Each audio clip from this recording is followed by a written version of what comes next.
سورہ اخلاص۔ سورہ اخلاص کا تعارف، مقام نزول۔ سورہ اخلاص ایک قول کے مطابق مکی اور ایک قول کے مطابق مدنی ہے۔ آیات، کلمات اور حروف کی تعداد، اس صورت میں ایک رکوع، 4 آیتیں، 15 کلمے اور 47 حروف ہیں۔ سورہ اخلاص کے اسماء اور ان کی وجہ تسمیہ، مفسرین نے سورت کے تقریباً 20 نام ذکر کیے ہیں۔ ان میں سے 4 نام یہاں ذکر کیے جاتے ہیں۔ نمبر 1، اس سورت میں اللہ تعالیٰ کی خالص توحید کا بیان ہے، اس وجہ سے اسے سورہ اخلاص کہتے ہیں۔ نمبر 2، اس سورت میں یہ بتایا گیا ہے کہ اللہ تعالیٰ ہر نقص و عیب سے بری اور ہر شریک سے پاک ہے، اس مناسبت سے اسے سورہ تنزیہ کہتے ہیں۔ نمبر 3، جس نے اس سورت سے تعلق رکھا وہ غیروں سے الگ ہو جاتا ہے، اس لیے اسے سورہ تجرید کہتے ہیں۔ نمبر 4، اسے پڑھنے والا جہنم سے نجات پا جاتا ہے، اس بنا پر اسے سورہ نجات کہتے ہیں۔ سورہ اخلاص کے فضائل، احادیث میں سورت کی بہت فضیلتیں وارد ہوئی ہیں۔ ان میں سے 3 احادیث اور ایک وظیفہ یہاں پیش کرتا ہوں۔ نمبر 1، حضرت ابو سعید خدری رضی اللہ تعالیٰ عنہ سے روایت ہے، بخاری شریف کی حدیث ہے، نبی اکرم صلی اللہ تعالیٰ علیہ وآلہ وسلم نے ارشاد فرمایا، کیا تم میں سے کوئی اس سے عاجز ہے کہ وہ رات میں قرآن مجید کا تہائی حصہ پڑھ لے؟ صحابہ کرام رضی اللہ تعالیٰ عنہم کو یہ بات مشکل معلوم ہوئی اور انہوں نے عرض کی، یا رسول اللہ صلی اللہ تعالیٰ علیہ وآلہ وسلم، ہم میں سے کون اس کی طاقت رکھتا ہے؟ آپ صلی اللہ تعالیٰ علیہ وسلم نے ارشاد فرمایا، سورہ اخلاص تہائی قرآن کے برابر ہے۔ نمبر 2، حضرت عائشہ صدیقہ رضی اللہ تعالی عنہا فرماتی ہیں، بخاری شریف کی حدیث ہے، حضور پرنور صلی اللہ تعالی علیہ وسلم نے ایک شخص کو ایک لشکر میں روانہ کیا، وہ اپنے ساتھیوں کو نماز پڑھاتے تو سورہ فاتحہ کے ساتھ سورت ملانے کے بعد سورہ اخلاص پڑھتے تھے۔ جب لشکر واپس آیا تو لوگوں نے نبی کریم علیہ الصلوۃ والسلام سے یہ بات ذکر کی تو پیارے آقا علیہ الصلوۃ والسلام نے ان سے ارشاد فرمایا، اس سے پوچھو کہ تم ایسا کیوں کرتے ہو؟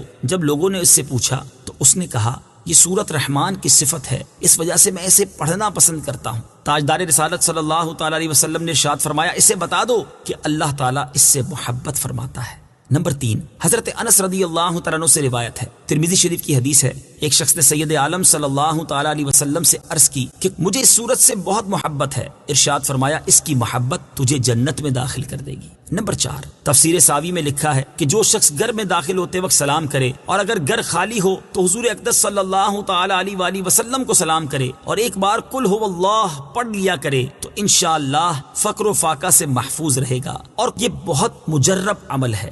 سورہ اخلاص کا شان نزول، اس سورت کا شان نزول یہ ہے کہ کفار نے رسول اللہ صلی اللہ تعالی علیہ وسلم سے اللہ رب العزت کے متعلق طرح طرح کے سوال کیے۔ کوئی کہتا تھا کہ اللہ عز و جل کا نسب کیا ہے، کوئی کہتا تھا کہ وہ سونے کا ہے یا چاندی کا ہے یا لوہے کا ہے یا لکڑی کا ہے، کس چیز کا ہے؟ کسی نے کہا وہ کیا کھاتا ہے، کیا پیتا ہے، ربوبیت اس نے کس سے ورثے میں پائی اور اس کا کون وارث ہوگا؟ ان کے جواب میں اللہ تعالیٰ نے یہ سورت نازل فرمائی اور اپنی ذات و صفات کا بیان فرما کر معرفت کی راہ واضح کی اور جاہلانہ خیالات و اوہام کی تاریکیوں کو جن میں وہ لوگ گرفتار تھے اپنی ذات و صفات کے انوار کے بیان سے محو کر دیا۔ سورہ اخلاص کے مضامین، اس سورت میں اسلام کے سب سے اہم عقیدے، اللہ تعالیٰ کی وحدانیت کو بیان کیا گیا ہے، نیز اللہ تعالیٰ کے صفات کمال کے ساتھ متصف ہونے کا ذکر اور عیسائیوں اور مشرکوں کا رد کیا گیا ہے۔ سورہ ابو لہب کے ساتھ مناسبت، سورہ اخلاص کی اپنے سے ما قبل سورت لہب کے ساتھ مناسبت یہ ہے کہ دونوں سورتوں کی آیات کے آخر کا وزن ایک جیسا ہے۔ بسم اللہ الرحمن الرحیم، ترجمہ، اللہ کے نام سے شروع جو نہایت مہربان رحمت والا ہے۔ قل هو اللہ احد اللہ الصمد لم یلد ولم یولد ولم یکن له کفوا احد۔ ترجمہ، تم فرماؤ وہ اللہ ایک ہے، اللہ بے نیاز ہے، نہ اس نے کسی کو جنم دیا اور نہ وہ کسی سے پیدا ہوا اور کوئی اس کے برابر نہیں۔ قل هو اللہ احد، تم فرماؤ وہ اللہ ایک ہے۔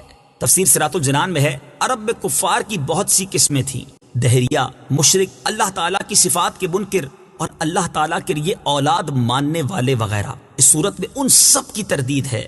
هو اللہ فرمانے میں دہریوں کی تردید ہے، احد فرمانے میں مشرکین کا مکمل رد ہے، اور اگلی آیات میں بقیہ کفار کا رد ہے۔ ارشاد فرمایا کہ وہ اللہ ایک ہے، یعنی ربوبیت اور الوہیت میں عظمت و کمال کی صفات کے ساتھ موصوف ہے، اس کی نہ کوئی مثل ہے نہ نظیر اور نہ شبیہ، اس کا کوئی شریک نہیں۔ اللہ الصمد اللہ بے نیاز ہے۔